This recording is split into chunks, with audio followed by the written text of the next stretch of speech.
It's Aaron and Justin, whoa. It's Aaron and Justin, oh yeah. They're back to bring you more. It's Aaron and Justin, you don't know what's in store. They're doing what all white dude bros have done. Talking Marvel just for fun. It's Aaron and Justin, whoa. It's Aaron and Justin, let's start the show.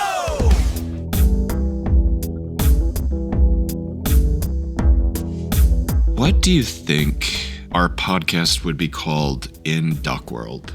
Aaron and Justin quack about movies. If this was remade today, like he'd be listening to a podcast that was a play on words. Anything duck related. That's the world Howard comes from. Every single duck pun you can think of. And that's just weird to me because you think... I was watching the movie Coneheads, and all their spaceships were shaped like cones. And I said, where in our world do we make things look like humans? We just don't do that. But only in movies, they just think it's really funny. When they showed Howard's apartment, I mean, immediately it was like, here come the puns. Yeah. Rolling Egg magazine instead of Stone. Like, just Jesus Christ. Okay, are we ready to open up our eyes? What exactly is Duck World supposed to be? And I think this is the flaw, and it's the only flaw of Duck World. This is another planet that is in our universe that is presupposing what if ducks evolved instead of apes. Sure. They're saying that they are developing a Earth-like culture and society that's a mirror. Yes. Like nothing would be different. Which is impossible. Yeah, it's just silly. It makes no sense. This is one of my biggest gripes with sci-fi movies in general. Whenever there's aliens that come to the planet, they're always on spaceships. Highly advanced technology and equipment with seats and controls and buttons. And yet they are gelatinous blobs or whatever those things are from Independence Day. They would never design... How could those hands put metal together? How could they solder things? You know what I mean? Like, it's just... They just wouldn't do that. Yeah. So that's what I just think is really crazy to me, that when aliens are monsters, but they have spaceships. So anyways, the duck's hands, just in general, the way Howard's walking around with those stupid gloves he's wearing, you know, that are supposed to look like duck hands, how would those work a printing press? You know, how would those do small electronic repair on televisions and radios? Like, it just wouldn't be the same world. It'd be a different world for ducks. The concept of ducks evolving instead of apes, simple concept, really straightforward, smart. You could do something with that. But see, you say apes, and I know that's just a catch-all, but obviously, if you know anything about evolution, we didn't come from apes. Like, we came from ape-like species. The same that is way, no longer here. Exactly. Yes. The same way apes came from a similar species. They branched off and evolved into apes from that ape-like original species. And we evolved into humans from that, for all intent and purposes, ape-like species or whatever that was back then. So when Tim Robbins explains to him evolution, I thought it was nice to put a face on where their worlds come from. But for a scientist to talk about how we came from apes is an insult to scientists everywhere, and it really bothers me. It's just one of those things in movies that they do, like you only use 10% of your brain, which are just not true facts. But movies and TVs have just perpetuated this myth. So that doesn't help kids who are watching this movie. They're going to grow up thinking we evolved from monkeys. And I just think that's really dumb. It's maddening. Yeah, just using logic and reason. Yeah, that's fine.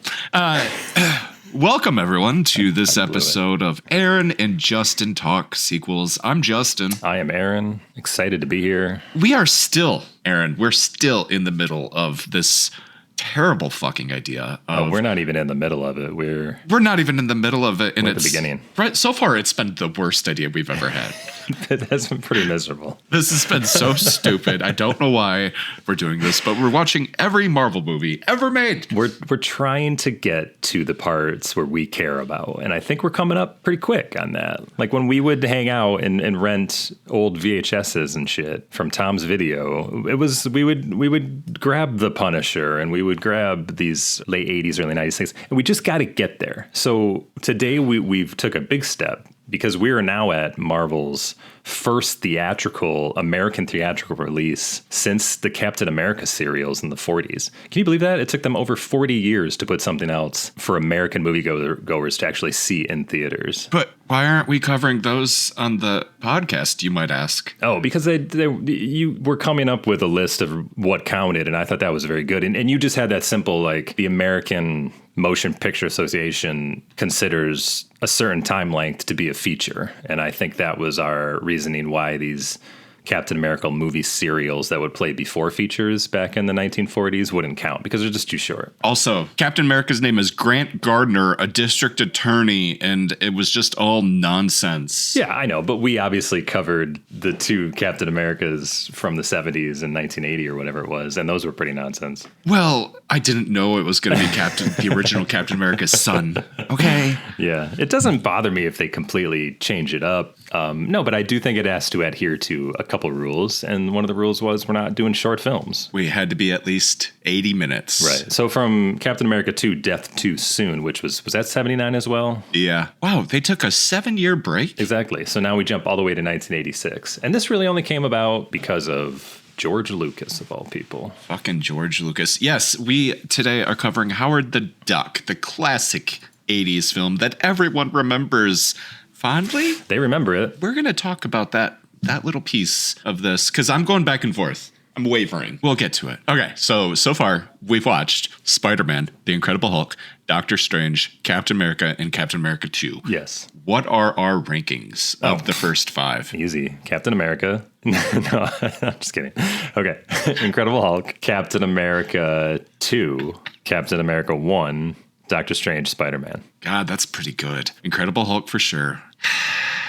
No, I'm still putting Doctor Strange above. I'm Hulk, Doctor Strange, Captain America 2, Captain America, Spider-Man. I just like that the entire Doctor Strange movie is about her wanting to fuck. Yeah. And that didn't carry me for an hour, though, or an hour and a half, or however long it was. That didn't do it for me. It was, and his bedside manner, like the way he cared for those patients. He was too nice. That was another reason I didn't like it. It just, they stripped everything that made him who he was, and it wasn't a good move. So now we got Howard the Duck. Yes, we do. Let's do the ranking now before we even talk about. Oh, okay. Where would you put Howard? This is tough because the we've immediately jumped quality because there's serious money behind this movie. I do like Leah Thompson in it, and the music is fine. You know, I even like her band. Like, I thought they were pretty good, the Cherry Bombs, and she sings it all herself. So there's like more to this than your average movies that we had watched before, the TV movies. You know what I mean? Yeah. You got to do it as an overall. I can't pick out. I can't say, well, story-wise, what's the best? I would just say overall, I would say this has got to take the second spot. I think it would be Incredible Hulk, Howard the Duck, and then the rest. See, like this immediately goes to number 1 for me. Okay. And the rest of the rankings remain unchanged. But how do you put this above Bill Bixby's characterization of the pain he was going through, and then the idea that the Hulk is his internal rage monster and he's got to go on the run? You know what I mean? I know the production isn't exactly there as high as 80s Howard the Duck is, but story-wise, I just think that that's more captivating than this movie. Hey, I respect it, and my official review is Howard the Duck is a movie that gets made because a dude figured out how to make this duck look real, and they're just so proud that he can walk across the room. It's a spectacle movie. It's a technical achievement movie instead of a movie. I mean,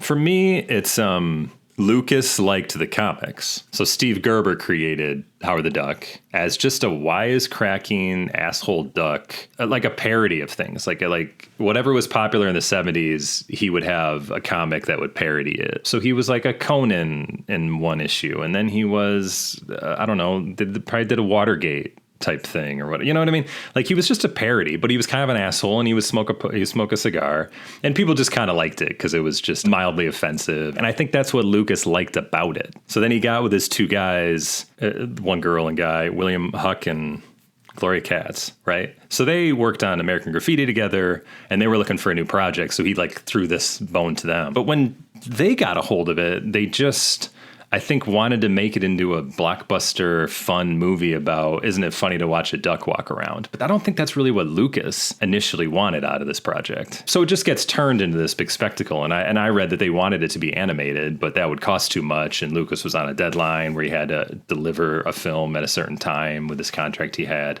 So he was like, okay, we can use Industrial Light and Magic and all of my stuff, and we can just do it live action. And then this is what you get. And I just think they were at odds with the desire that he wanted to make this movie to like what we got. I guess my point is it doesn't know what it wants to be. It should have been Howard the Duck as the wisecracking asshole, but they also wanted it to be a kid-friendly action fantasy adventure, but they also made it too inappropriate for children to watch. It's very confused. It's just a confused film. It is all over the place. And it's pretty ugly. Howard's ugly. Yeah. All I can see is, do you call him little person? I mean, all I see is a little person running around, or a child. I was constantly staring at his eyes. Yeah, it's creepy. They're fleshy. He has flesh eyes. Yeah.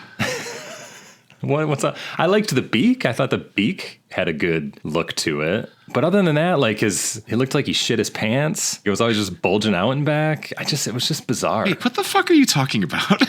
What? Shit his pants? It's just because they wanted him to have that duck shape so his tail would stick out. Yeah. So it looked like he had a load in his diaper. Have you ever seen the inside of a duck's mouth? No, I haven't. Google it real quick just so your day can be ruined. No, I don't want to see it. There was a YouTube sensation where they would do like accurate Spider-Man. Have you ever seen that? And then they did like an accurate DuckTales. I think it was DuckTales. And it was like all about duck's anatomy and how they have like corkscrew dicks. Yeah. Yeah, stuff like that. Ah, gross. That's all I thought about when he was in bed with Leah Thompson. I'm just like, well, how are they gonna do this? Like physically, I don't even think they would match up. I guess just oral. They could just do a lot of foreplay. Maybe she wants feathers in her mouth, though. No. But yes. Thank you. Okay, wait. We used to do a thing where you could explain the plot of a movie in 1 minute. Let me see if I can do this. Please. Howard the Duck is a duck who lives in Duck World. He gets transported to Earth by mistake, hangs out with a girl. They fall in love. The scientists accidentally bring over another thing from space. This one's evil, but he's not that evil. They all hang out for a little while, and then the bad guy, does he die or just go back? He wants to bring his friends over. Yeah. And then he gets out of Jeffrey Jones and becomes a big monster, and they destroy him. Yeah, they destroyed him. And send the guys back. So they save the world by destroying the thing that brought Howard here so he can never go home. He's just stuck on planet Earth. That's the movie. Okay, so wait. When you said it earlier about Captain America, I'm circling back. Would Howard the Duck 2 have been a huge hit? Yes. It would have been better. Captain America 2 we like better just because we got rid of all the heavy lifting of part 1. The first movies can live or die based on what they want to tell you about how this person that you already know came about. Captain America decided to do it in a completely different way, so we all were just like, what the fuck is this? But then when the sequel comes out, he's just Captain America and he can just get down to business and actually do something. And that's why we enjoy that better. If Howard the Duck 2 was made, he would just get down to business and just do something and have a romp. Yeah. And we would enjoy it for what it is. But we're all pissed off that he made Howard the Duck into somebody unrecognizable to Howard the Duck fans of the 1980s and 70s, I would say. And that's why nobody liked it. But if there was a sequel, it would have been Howard the Duck and his girlfriend, Leah Thompson, solving crimes while she's a rock star. I'd watch that. It's the James Gunn thing. The James Gunn Superman. Yes. I know you're not the biggest fan, but I am. get why it works. Like, they did the sequel and it ignored the bullshit because they don't have to do the bullshit They anymore. just drop him into an adventure. Yeah, and we could follow along. We're grown-ups. Like, we could do that. So I'm a little sad at the potential here that we never got to have. Superman, I don't think of it fondly just because I don't care for Mr. Terrific. I don't care for Guy Gardner. I don't care for the Daily Planet people and all their bullshit. I don't care about Supergirl. I don't care about Metamorpho. I really only like Superman and I really only like Lex. And So smart. there was just I love everything. there was just too much about everything else that I didn't care about, and they all treated Superman like he was an idiot, and I didn't appreciate that. You are nailing it, though. Like, you're talking about all the reasons why it works so well. But that's what you Well, like, liked. no. I get that. Like, But I didn't like that at all. I love that they did all this stuff where you're like, oh, like, I didn't care for this. I didn't care for this. I only liked the two main characters of the movie. Yeah, but like in 6 movies from now, when they make Guy Gardner cool, it just is all going to play well. I think I might like the sequel. Like, I liked Fantastic Four because they skipped over them becoming the Fantastic Four, but they still kept them. It was about the family in their world doing one thing, and that's why I liked it. So it I worked liked for me. that movie too. Yeah. Anyway, Duck Tits. Are you fine? Duck Tits. Okay, you were just talking about duck biology. Anatomy, yeah. Anatomy, yes. Are we saying that Howard has a dick? He has a corkscrew dick. Do you think it's just hiding, like it sucks up inside of his body? Yes, I think it disappears when it's not in use. Because the I'm not girls sure if that's actually how have, ducks are, but I imagine because you don't girls really see have them tits. flying around. Yeah, but that's not how ducks what? work. You know, they Yeah, lay for what eggs. biological purpose do they have boobies? Because they didn't know what movie they were making. They were making movies for adults, and then they realized, well, let's now also make it for kids. So why are there ducks with boobs? I don't know. Yeah. I don't know. It's hideous. It's all just doesn't work. What rating was this? So he gets sucked to Earth, and I was afraid that they would never explain why, because it seemed very bizarre that it was PG-13, that he was sucked to Earth, but he was. So he comes on Earth, he's in Cleveland. After all the duck puns of his homeworld, he gets to Cleveland. And there's clearly no Cleveland in Duck World, but it's probably called Duckland, is my guess. It's not like a teleporter. Like he was flown through space. It like a tractor beam, it grabbed him. We find out later the scientist had a big laser tractor beam that they were firing into space. For some reason, I don't remember why, but they accidentally pointed it at him, and that's why he got sucked to there. I mean, it's not even a thing that can do a tractor beam. There was a laser spectroscope. Sure. Which Yeah, whatever. It actually sounds like a real thing. I guess so. It sounds like something you view something through. Yeah. I don't know why that would grab somebody and yank them to our planet, but that's where we are. So he meets Beverly, and she's an 80s rock star in her own little way, and I think that's fun. Played by Leah Thompson. Real quick on Duck World, though, the fact that it's an Earth-like planet in the universe, it would have made much more sense if they had just gone with multiverse here and just pulled him from a world where Earth was ducks. I liked the effect of him flying through his apartment, and it was bizarre. It was really dumb, but I guess it was enjoyable for what it was. Yeah. Because otherwise it just would have been a portal opens and he goes, oh, what's this? And he puts his finger in first, and then he tries it again, and then he can't get it out. He'd be like, oh, and then he gets pulled into it, and then he'd be in our world. So maybe that wouldn't be as fun. I got distracted Leah by Thompson. Leah Thompson's filmography. I'm so sorry. It's okay. I guess she got this job because of Back to the Future. She was the hot thing at that moment. Why do we know her? Caroline in Like, the we know City. her from Back to the Future. We know her from Carolyn in the City. I mean, the Back to the Future trilogy, of course. She's in all 3. Some Kind of Wonderful Yeah, I don't remember that one. Casual Sex? Question mark. Yes, please. The Wizard of Loneliness. Article 99. So, Ew. this was one of these rare films where I'm not enjoying it. I can't finish it all in one day, so I pause it. So she's looking really good in her underwear, and they're in bed, and it's getting weird. But I'm like, okay, we'll see where this goes. And then when the scientist came in, that's the point where I paused it, and then I hadn't watched it for like 2 weeks after that. This was a rare instance where that whole section of the movie was pretty annoying. Like, I just didn't enjoy it all. And then when I resumed it and watched the rest of it last night, it actually got better. Oh my God, I did the exact same thing. That's pretty funny. I had it paused and I watched it again last night, and the second half of this movie slaps. And so it's really. It's so much better. I'm not going to say it's good, but it is definitely. Like, it was rough for that first. It just, like, none of the jokes were landing. You were too distracted by how ugly Howard looked. I like his voice, but they just didn't have anything of value for him to say. It was just kind of dumb. It was really hard to get through. Can we say But it got what better. the reason that this got better? Jeffrey Jones, Can I say it? for sure. No, you can't say it like that. No, you have to say can't. it I don't- in the funny way. Yeah, we have what to do we say say? it the funny way. Jeffrey This movie is really good because that? of renowned sex predator Jeffrey Jones. I don't know if he's renowned. Didn't he do like one thing and that's why he's no longer in the business? Like, I don't think he was a serial kind of problem. Jones was arrested in November 2002 for possession of child sexual abuse material and soliciting a 14-year-old boy to produce sexually explicit images between September 2000 and May of 2001. Okay.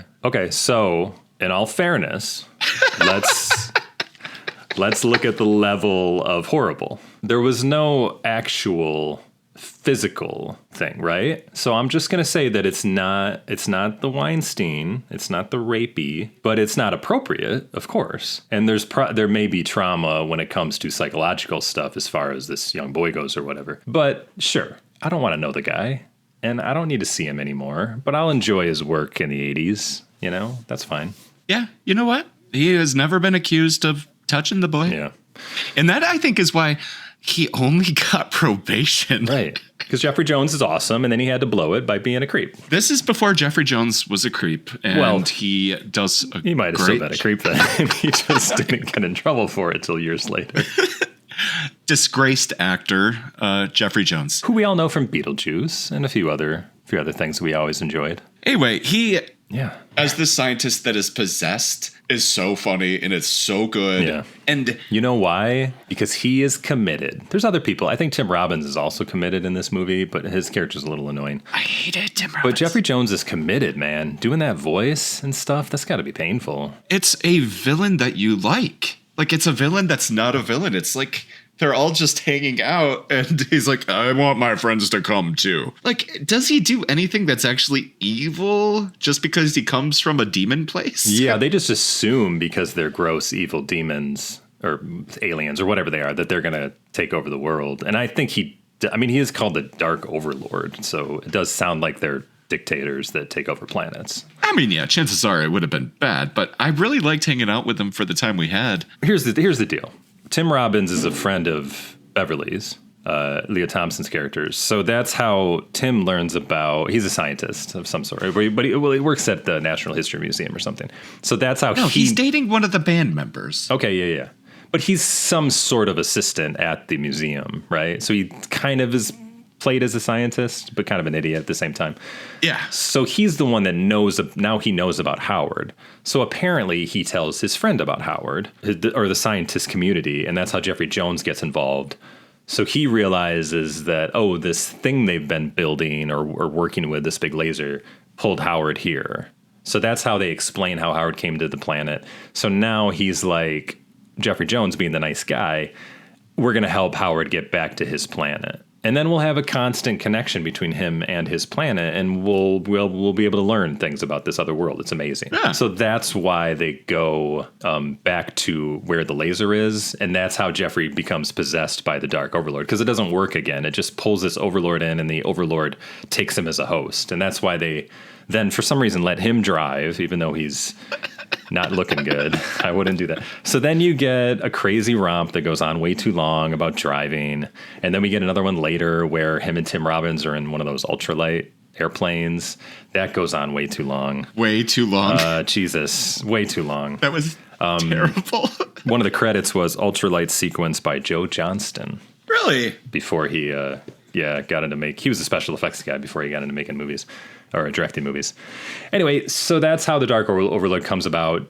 But Jeffrey Jones, he does this bizarre voice and he starts getting uglier and uglier. What did that remind you of? Oh, I'm blanking now. Men in Black. Vincent D'Onofrio's character, the evil farmer, gets overtaken by this alien bug, who then becomes him, Edgar, and then he slowly gets uglier as the movie goes on because he's a corpse now. Basically, he's just wearing a skin suit. Yeah, that's funny.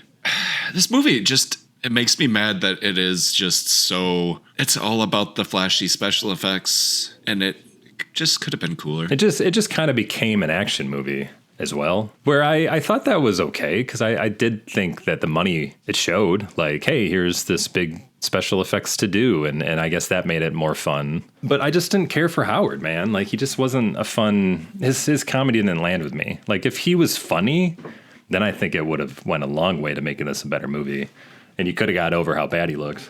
I can't believe this is made by the people that made Star Wars. I mean, Jesus. I guess if you look at the Ewoks, you can kind of see a parallel there. So, did Jeffrey Jones die? No, I don't think so. I Like think in the he's still same around. way? Like, was he just a meat suit? Oh. No, not in real life. No, the Overlord came out of him. So Right. then he was just the doctor and helped them defeat him. Because they had this special government laser that was in the complex, and Howard would use that. Oh, after a stupid car ride, or a little trolley ride where the gun's on, and he does that thing where he's like, "What does this do?" And he hits that button, and then it's a big dumb. I don't know. It really bothered me. I was like, "You idiot!" Yeah. The car was so small. They were just so proud of having a tiny little car for this gun. So dumb. What else is interesting about this movie? Do you want to talk about the fucking duck suit? Because I'm not going to talk about the fucking duck suit. I don't give a shit. No, we already talked about it. I just don't care for it. Yeah, I just don't give a But shit. the only time I laughed during the whole movie was when they showed this TV program and this hunter, for some reason they were showing duck hunters, and he called ducks those little fuckers. Really? He just said it. Oh, I'm going to shoot those little fuckers. And I just laughed. I thought that was the only time during the movie where I went like, ha, that's funny. And that ultralight seemed very dangerous. That was another thought I had. Like, I can't believe nobody died shooting that thing. But the Dark Overlord, when he comes out of Jeffrey Jones, it was a hell of a stop motion. I thought it was pretty good. Phil Tippett, who's famous for all of his stop motion stuff back then, that was really good. I liked the design. I liked everything that happened with Jeffrey Jones in this movie. I was happy with. It made the movie watchable, in my opinion. And Leah Thompson made the other parts. I don't know. I love her. This guy only directed 4 movies. Howard the Duck was his last movie that he ever directed. Anything we would know. He was a writer. He wrote on American Graffiti. Who directed this? Indiana. William Hook. Did he direct it? yeah. Oh, okay. Yeah, because he and Gloria Katz were Lucas's school friends, I believe. So they did American Graffiti together, and then he had them write one of the Indiana Jones. Temple the of Temple Doom, of yeah. Doom, obviously. So he kept them employed doing different things. And then they gave him this, and this is, I think, kind of the end of their working relationship. Radioland Murders, he was a writer on. Because Right. Radioland Murders was also That was a Lucas thing. Lucasfilm, wasn't it? It sounded like a passion project for this guy. The only other note I have really is all the Dark Overlord friends coming to Earth would be obviously bad. It seems like it would cause a lot of problems, a lot of property damage, a lot of deaths. But the government clearly had a way to stop them. I mean, this gun Howard used vaporized the guy. So was it really that much of a threat? I don't think so. No, there was never any threat. It wasn't like an armada. It was just like 4 other friends. They probably could have got shot and taken down pretty easily if you rally the government, National Guard. ICE. In the UK, this was released as Howard, a New Breed of Hero. Howard LeDuc. No, just Howard ... a New Breed of Hero. What else you got? I hated Tim Robbins in this movie. He sucks. We talked about him extensively in one of our podcast recordings. It was too boring to leave in, but we did go through his whole filmography already. I'm not a fan. No, he's good. He's all good. He's that annoying. He's that Rob Schneider sidekick in this movie, who cares? Tim Robbins is warm milk. Okay. Is that a Quentin Tarantino against Paul Dano kind of thing? Are you using his words? No. Weak sauce, I believe, is what he called Paul Dano. He's weak sauce, man. Shut your fucking mouth, Tarantino. Jesus. Yeah. You've overstayed your Is that what he's welcome. going to do? Just get your... Without... No, it's not their fault. You know whose fault it is? These fucking podcasts. That's whose fault it is. People can't... Fucking podcasters. Remember when you didn't know anything about actors and that's why we liked them? Now they're everywhere, all the time, giving their opinions, talking about their lives. We know everything about them, and I can't stand it. I hate, and Dak Shepard is the great example. Everyone is a goddamn armchair expert Yes, now. totally. And I don't give a fuck about your opinion about anything. Because you don't necessarily know shit. Didn't they learn from Joe Rogan's bullshit? He could have just been a bro comedian that people would kind of stand. But no, he had to have opinions on things that are unfounded without any fact whatsoever. And now everybody fucking hates him. Yeah. Why does anybody want to be that way? You don't want to be that way. Podcasts have ruined fucking America. We just figured out the problem. It ruined celebrities for me. All right, so I have to take it back. My grade, putting Howard the Duck at the top, I have to undo that. Thank you. You're kind of right. It has to go at number 2 just on overall. But Just on no, this movie can't be the best one. the work from everyone that went into this, it's far superior to anything we've seen before. Aside from Hulk is just a good movie. Yeah. So you got to put that first. Like the care that went into this movie to try to make it something, you can't say that that's worse than Doctor Strange or Captain. You know what I mean? Like those things are tossed off. Come on, let's be honest. Yeah. They tried to make a good movie. There's stuff here that doesn't come together. I feel like we're being very fair to Howard the Duck. I think we are. Would I recommend it to anyone? No, not necessarily. You don't really have to watch it. I would recommend it just for Leah Thompson in her underwear. The one thing I read is that she recently, maybe let's say in the past 5 or 10 years, met with Marvel Studios to pitch a sequel to Howard the Duck that she wanted to direct. Really? Using the Howard the Duck that James Gunn put in the movies. I think Seth Rogen, of course, voiced him, because Seth Rogen is always the guy they go to for any fucking voice. I mean, I like him, but I'm like, come on, really? He's the only one that can voice people. But she said they seemed interested, but they ultimately passed. But she does think they're going to do something with Howard the Duck at someday. But we'll see what happens. Good for her. I guess he was in one of those What If cartoons. Yeah, he's popped up a couple times. Yeah. So he's around, and people still like him, but it sounds like they've never really done anything worth a damn with him, though. So that was Howard the Duck. Ladies and gentlemen, tune in next episode where we backslide to The Incredible Hulk, the only thing worth backsliding to. And we'll be hanging out in Hulk World for the next few weeks with a little Punisher sprinkled in. Stay tuned, tune in, listen to us, watch us, like us, follow us on things. That's it. Take care. Have a great day, everyone.